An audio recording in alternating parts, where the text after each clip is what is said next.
Morning, you guys. So, wanted to share with you what the Lord was sharing with me this morning about our country. I just felt like He was asking me to do that, so I'm going to be obedient to that. I find it interesting that, when I opened my word this morning, this is the topic that He's wanting to speak on again, just like yesterday. I find it interesting because I used to not really pray a whole lot about politics in our country, sadly, even though I should have been. And so I never really heard much from the Lord. Sometimes He would surprise me, but it was rare. Well, lately my prayers have really been focused on, or not focused, actually. I've been praying like I normally pray, just about multiple things. And as well as I've been making it a point to make sure that I'm praying for our country. So He's really speaking out about this. And so I hope that you guys listen to this and really take it to heart with what He is saying. So I'm going to read 1 Samuel 8, because this is where He took me to, the very first thing this morning. And it says, Israel's Demand for a King is the title.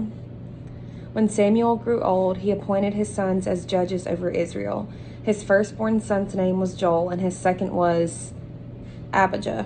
We'll go with that. They were judges in Beersheba. However, his sons did not walk in his ways. They turned toward dishonest profit, took bribes, and perverted justice. So all the elders of Israel gathered together and went to Samuel at Ramah. They said to him, Look, you are old, and your sons do not walk in your ways. Therefore, appoint a king to judge us the same as all the other nations have. When they said, Give us a king to judge us, Samuel considered their demand wrong, so he prayed to the Lord. But the Lord told him, Listen to the people and everything they say to you. They have not rejected you. They have rejected me as their king. They are doing the same thing to you that they have done to me since the day I brought them out of Egypt until this day, abandoning me and worshiping other gods. Listen to them, but solemnly warn them and tell them about the customary rights of the king who will reign over them. So,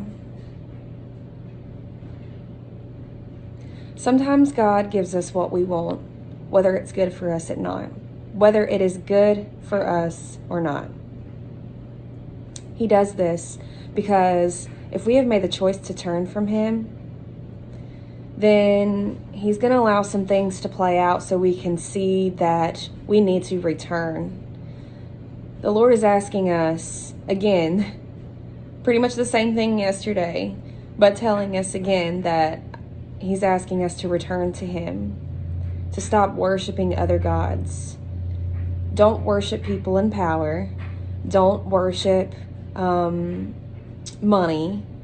Don't worship status. Don't worship your job. Don't worship, you're not even supposed to worship your, kids or spouse, because God is ultimately king. He comes first. He should be first priority. He should be the one that has top notch, the very utmost part of your heart. He should be the one that you are running to with all of your problems. He should be the one that you put all of your trust in. You don't put your trust in man. That gets you nowhere. The remainder of this story, I'm pretty sure it doesn't play out too good. Let's see. Does Judges come after Samuel? I don't know.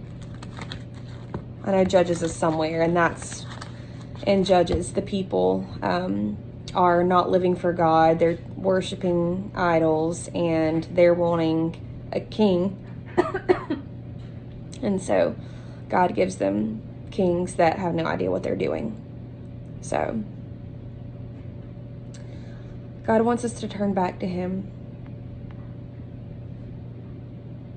He's saying, return to me. He will make all things right when we return to Him.